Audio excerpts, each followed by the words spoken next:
अस्सलामुअलैकुम। My name is Adil Ali. I hope कि आप सब खैरियत से होंगे। तो जैसा कि हमारी फोर्थ वीडियो है, हमारा फोर्थ ट्यूटोरियल है, जैसे कि हमने पिछली वीडियो में देखा कि HTML एलिमेंट्स क्या होता है और उनकी हमने टाइप्स पढ़ी। तो इस ट्यूटोरियल में हम देखेंगे कि HTML एट्रीब्यूट्स क्या होता है और हम देखेंगे कि कितनी एट्रीब्यूट्स हैं जो हम HTML एलिमेंट्स HTML में यूज़ करते हैं। हमारे पास तकरीबन 7 एट्रीब्यूट्स हैं जो हम HTML में यूज़ करते हैं। तो हम ये जैसे जो हम कोर्स करते जाएंगे तो ये साथ साथ यूज़ होती जाएंगी, तो फिर भी आपको इनके बारे में मज़ीद इन्फॉर्मेशन मिलती रहेगी। तो हम मज़ीद इनको देखते हैं। तो ये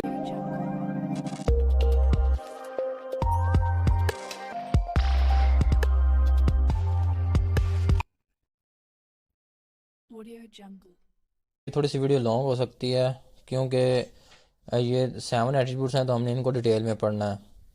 तो हम पहले देखते हैं कि HTML एट्रीब्यूट्स किसे कहते हैं, दरअसल इनका मतलब क्या है। तो जो हमारा एट्रीब्यूट्स वर्ड है, बेसिकली इसका मकसद होता है खसूसियात के। एट्रीब्यूट्स को हम कहते हैं, एट्रीब्यूट्स का वर्ड जो यूज़ होता है वो खसूसियात के लिए यूज़ होता है। स्टार्ट करते हैं। All HTML elements can have attributes, के तमाम एलिमेंट्स क्या के कुछ ना कुछ एट्रीब्यूट्स रख सकते हैं। तो जैसा कि हमने यहाँ पे नीचे एक का टैग लगा है जिसे हम हाइपर लिंक भी कहते हैं। तो यहाँ पे हमने लिखा कोड विद आदल, ये एक एलिमेंट बना हुआ है। जैसे मैं बताया था कि स्टार्टिंग टैग और एंडिंग टैग के अंदर जो भी कंटेंट होता है वो क्या होता है, उसका एलिमेंट होता है। तो ये देखें जो एलिमेंट का टैग है, इसमें हमने href है, ये हमारा क्या है, ये हमारी एट्रीब्यूट है। तो ये देखें एलिमेंट एलिमेंट कुछ ना कुछ एट्रीब्यूट्स रखी हुई है। Attributes provide additional information about the elements. जो हमारी एट्रीब्यूट्स हैं वो क्या करते हैं कि हमारे एलिमेंट्स को एडिशनल इन्फॉर्मेशन प्रोवाइड करती हैं। एडिशनल इन्फॉर्मेशन यानी एक्स्ट्रा इन्फॉर्मेशन कह सकते हैं, मजीद इन्फॉर्मेशन कह सकते हैं कि वो हमारे एलिमेंट्स को मुहैया करती हैं, प्रोवाइड करती हैं। Attributes are always specified in the start tag, कि जो हमारी एट्रीब्यूट्स हैं वो हमेशा किस में आती है, हमारे स्टार्टिंग टैग के अंदर आती है। जैसा कि लिखें एक का टैग है, ये एंडिंग टैग है, ये स्टार्टिंग टैग आएगी। ये देखें जो एट्रीब्यूट्स है वो किस में आई है, स्टार्टिंग टैग के अंदर आई है, एंडिंग टैग के अंदर या नहीं आएगी। याद रखिए कि अगर आप इसको एंडिंग टैग के अंदर यूज करेंगे तो ये नहीं काम वर्क नहीं करेगी। Attributes usually come in name usually come in name value pair like। क्यों क्या कहता है कि जो हमारी एट्रीब्यूट्स हैं वो आम तौर पर किसके किसके पेयर में आती हैं, नेम और वैल्यू के पेयर में। जैसा कि देखें जो नेम लिखा हुआ है वो आप उसका नेम है href लिख सकते हैं, जो उसकी वैल्यू है यहाँ पे हमने जो URL दिया है वो इसकी वैल्यू है। आई होप कि आपको समझ आ गई होगी। जो हमारा पहला पॉइंट था वो कह रहा है कि कुछ ना कुछ जो भी एलिमेंट्स हैं वो एट्रीब्यूट्स रख सकते हैं, और जो हमारा सेकंड पॉइंट है वो बता रहा है कि ये हमारे एलिमेंट्स जो हमारे एट्रीब्यूट्स हैं वो हमारे एलिमेंट को एडिशनल इन्फॉर्मेशन प्रोवाइड करते हैं। जो कि हमारा थर्ड पॉइंट है वो बता रहा है कि ये हमेशा स्टार्टिंग टैग के अंदर आती हैं। और जो फोर्थ है तो वो हमें इसकी सीक्वेंस बता रहा है कि पहले नेम आएगा, फिर उसमें जो हमारी वैल्यू है वो हम देंगे इसको। आई होप कि आपको समझ आ गई होगी।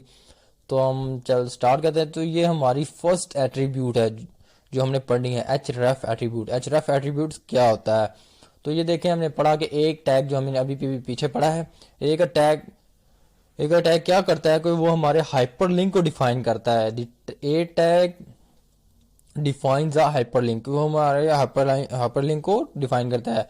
The href attribute specify the URL of page the link goes to, कि जो हमारा href का ये एग्जांपल के लिए मैंने एग्जांपल दिया है कि जो हमारा href है ये हमें बताता है कि जो इसमें यूआरएल दिया है कि हमने कौन से पेज पे जाना है। इसमें हमने अब जब हम इसको क्लिक करें तो ये कहाँ जाए, तो ये हमें कौन सी एट्रीब्यूट बताती है, ये हमें href एट्रीब्यूट बताती है।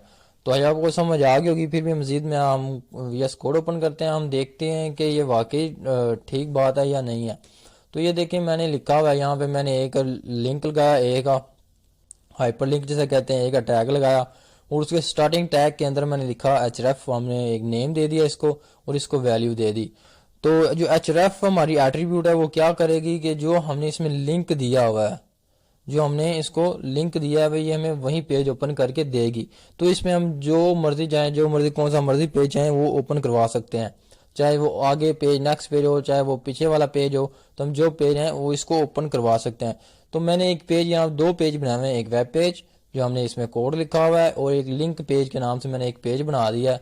तो मैं चाहता हूँ कि मैं जब कोड विद आदिल पर क्लिक करूँ तो ये मुझे लिंक पेज पे ले जाए, यानी ये मुझे ले जाए, हमने लिंक की करनी है चीज़ें, तो हम यहाँ पे इसका एक सिंपल एड्रेस देंगे, सिंपल इसका यूआरएल देंगे कि हमें कौन से पेज पे ओपन, आपने कौन सा पेज हमें ओपन करके देना है। तो मैं यहाँ पे लिखता हूँ लिंक पेज, तो मैंने लिखा लिंक पेज और आगे इसकी एक्सटेंशन लिख दी। तो अब हम इसको रन करके देखते हैं क्या वाकई ये काम कर रहा है कि नहीं कर रहा। तो ये देखें यहाँ पे लिखा आ गया है कोड विद आदिल। ये हमारे एक एक अटैक के अंदर जो है वो एलिमेंट, वो हमारे एक लिंक बन गया है। तो मैं अभी इस पर क्लिक करके देखता हूँ कि हमें नेक्स्ट पेज पे लेके जाता है कि नहीं लेके जाता। तो मैंने क्लिक किया तो ये हमें फौरन किस पेज पे लेके आया, नेक्स्ट पेज पे जिसका मैंने लिंक दिया हुआ था। This is second page. तो ये ऑलरेडी मैंने इस पे कोड लिंक दिया हुआ है कि हमें प्रीवियस पेज पे ले जाए, जिसमें हमने इसको पहले वाला लिंक दिया। तो मैंने क्लिक किया, ये हमें पहले पेज पे लेके आया। तो आई होप आपको अब अच्छे तरीके से समझ आ गई होगी कि मैं क्या कहना चाह रहा हूँ। तो अब हम आगे चलते हैं कि this S R C attributes क्या होती हैं। तो the image tag is use to embedded an image in an HTML page. ये हमने पीछे सेकंड ट्यूटोरियल में हमने जहाँ पे हमने एडिंग इमेज लगाना सीखी थी, तो मैंने आपको बताया था कि इमेज का टैग हम इमेज लगाने के लिए यूज़ करते हैं। एम्बेडेड यानी हमने अगर किसी भी HTML पेज पे हमने इमेज को एम्बेडेड करना है, जोड़ना है, उस पर इमेज लगानी है, तो हम कौन सा टैग यूज़ करते हैं, IMG का टैग यूज़ करते हैं। The SRC attribute specify the path to the image to be display। कि जो हमारा SRC attributes है ये हमें क्या करता है, ये स्पेसिफाई करता है, ये हमें बताता है कि इमेज कौन सी इमेज हमने डिस्प्ले करवानी है।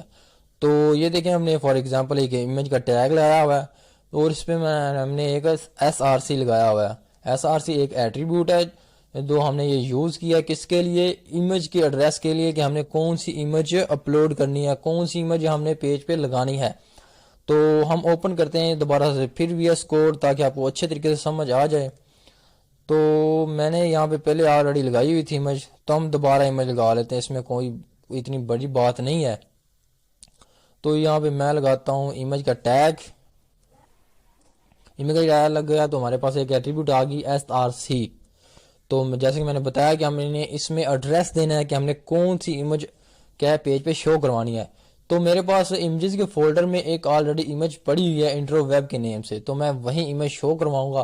तो मैं यहाँ पे एड्रेस देता हूँ। तो याद रखिए पहले आपने फोल्डर का नेम देना है, बाद में आपने इमेज का नेम देना है। तो यहाँ पे मैं लिखता हूँ मेरे पास फोल्डर है इमेजेस का, तो मैं इमेज का फोल्डर नेम लिखूंगा और आगे हमने इसका पाथ देना है intro web P. Intro web मैंने क्योंकि इसका नेम ही इंट्रो वेब है, PNG है, तो मैंने उसका नेम ही देना है।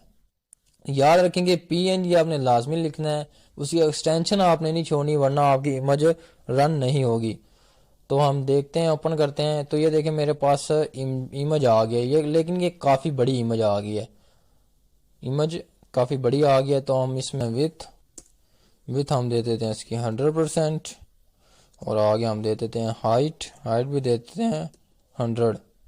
ओह सॉरी, आपने पिक्सल में देनी है इसकी, तो आपने PX लाजमी साथ लिखना है, PX।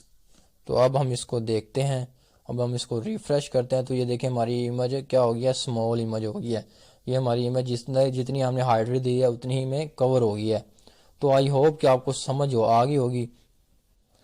तो हमने आज दोबारा फिर से इमेज लगाना सीख ली और आपको अच्छी तरह समझ आ गया होगा कि SRC का क्या क्या मकसद है। तो हमारी जो नेक्स्ट एट्रीब्यूट है वो है the with and height attributes, जो कि हमने अभी पढ़ा है इमेज में लगाना। तो मैं आपको इसकी जस्ट डिफाइन बता देता हूँ। The image tag you should also contain the with and height attributes which specify the with and height of the image in pixels. कि जो हमारी हाइट विथ है वो हम ये नहीं कि हम इसमें इमेज के टैग में यूज़ कर सकते हैं, इमेज को लगाने के लिए हम किसी भी एलिमेंट्स में यूज़ कर सकते हैं विथ और हाइट। ये दरअसल हमें हाइट और विथ ये हमें किसी भी एलिमेंट्स को, किसी भी पिक वगैरह को बड़ा और छोटा करने के लिए यूज़ करते हैं। वो समझ आ गई होगी। तो हम नेक्स्ट पेज पे चलते हैं।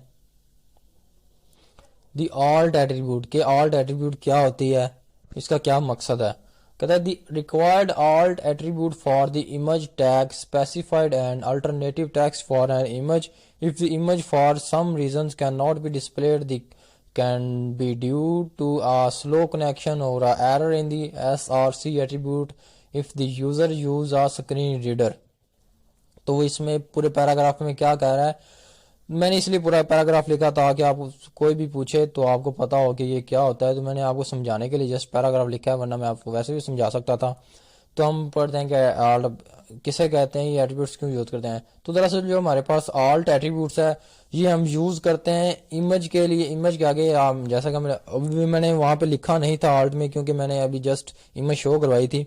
तो हम इमेज के साथ ये गर्ल विद दैट जैकेट लिखा हुआ है वो बाय डिफॉल्ट लिखा हुआ है कि अगर आपकी इमेज लोड नहीं हुई, आपका अगर ये CS गलत लिखा हुआ है एड्रेस यहाँ पे, या फिर कनेक्शन या आपने नेट वगैरह की प्रॉब्लम या कनेक्शन स्लो है, तो ये अल्टरनेटिव हम इसको कहते हैं। तो ये अगर इमेज शो नहीं होती तो ये हमें टेक्स्ट लिखी शो हो जाती है।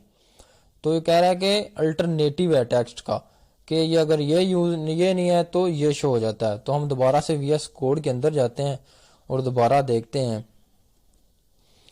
तो मैंने यहाँ पे अभी इसमें अल्टरनेटिव में कुछ भी नहीं लिखा, तो मैं यहाँ पे लिख देता हूँ this is pick.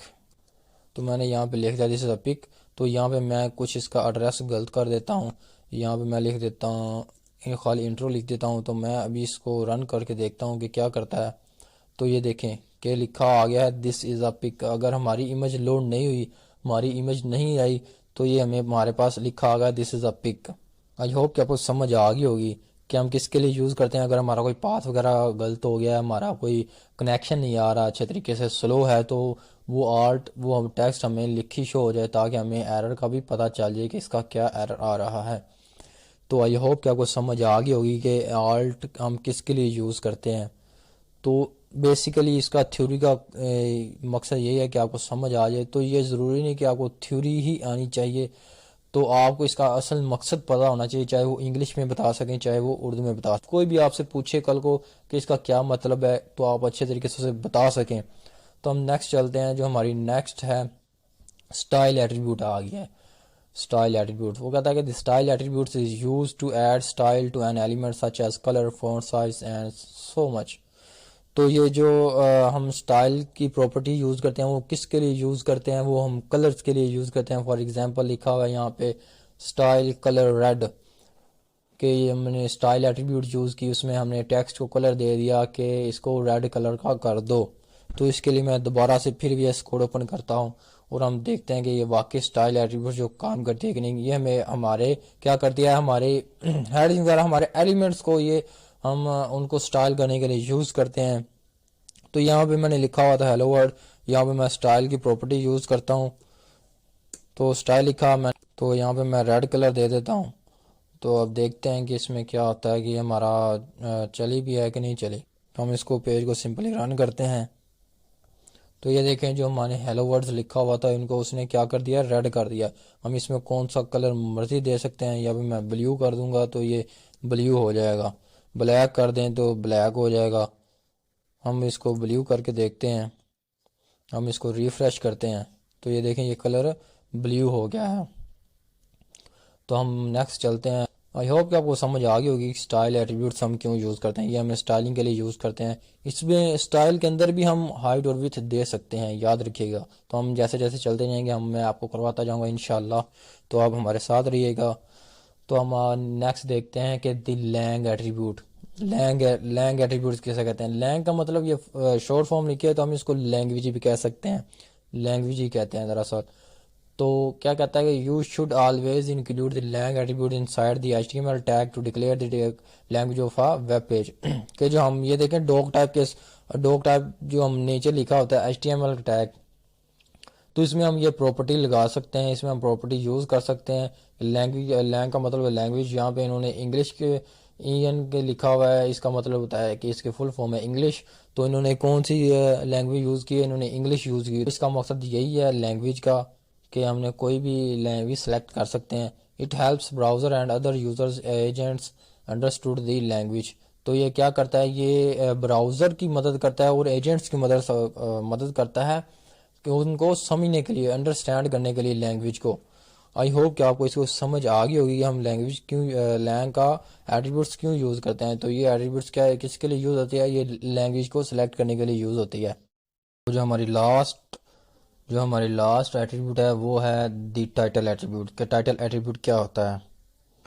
The title attributes define some extra information about an element. के जो हमारी टाइटल एट्रीब्यूट है वो हमें हमारे एलिमेंट को एक्स्ट्रा इन्फॉर्मेशन देती है, वो थोड़ी सी मज़ीद इन्फॉर्मेशन हमारे एलिमेंट्स को देती है। The value of the title attribute will be displayed as a tooltip when you mouse over the element. कि जब आप अपना माउस किस पे लेके आते हैं, उस पे टाइटल पे लेके आते हैं, तो वो क्या एज अ टूल टिप थोड़ा सा पॉपअप होता है। वो जब वो डिस्प्ले होता है ना, तो थोड़ा सा पॉपअप की फॉर्म में डिस्प्ले होता है। जैसा कि ये थोड़ी सी और इसकी थोड़ी सी हेडिंग बन जाती है, थोड़ा सा मोटा हो जाता है। तो जब आप इस पे माउस लेके आते हैं तो थोड़ा सा ब्लिंक होता है, थोड़ा सा पॉपअप की शक्ल में थोड़ा सा हल्का सा इसमें हलचल होती है। तो ये हमारा ऐसे नीचे एक पैराग्राफ ही आ जाएगा, दिस इज़ अ पैराग्राफ। तो ये इस जो हमारा आई एम आर टू टिप, ये थोड़ी सी इसकी हेडिंग बन जाएगी। तो आई होप कि आपको समझ आ गई होगी। जब हमने पीछे पीछे पढ़ा, तो हमने जो भी सारा पीछे पढ़ा कि एट्रीब्यूट्स क्या होती हैं सारी, तो 7 एट्रीब्यूट्स ही तो हमने पढ़ लिया। हो सकता है आज की थोड़ी सी वीडियो लॉन्ग होगी। तो ये हमारा आज का टॉपिक इतना ही था। तो अगर आपको वीडियो अच्छी लगी है तो लाइक एंड सब्सक्राइब लाजमी करें और बेल आइकन पर ज़रूर दबाएं, और ताकि आपके पास न्यू वीडियोस आ सकें। तो दुआओं में याद रखिएगा। हम नेक्स्ट वीडियो में मिलेंगे इंशाल्लाह। अल्लाह हाफिज़।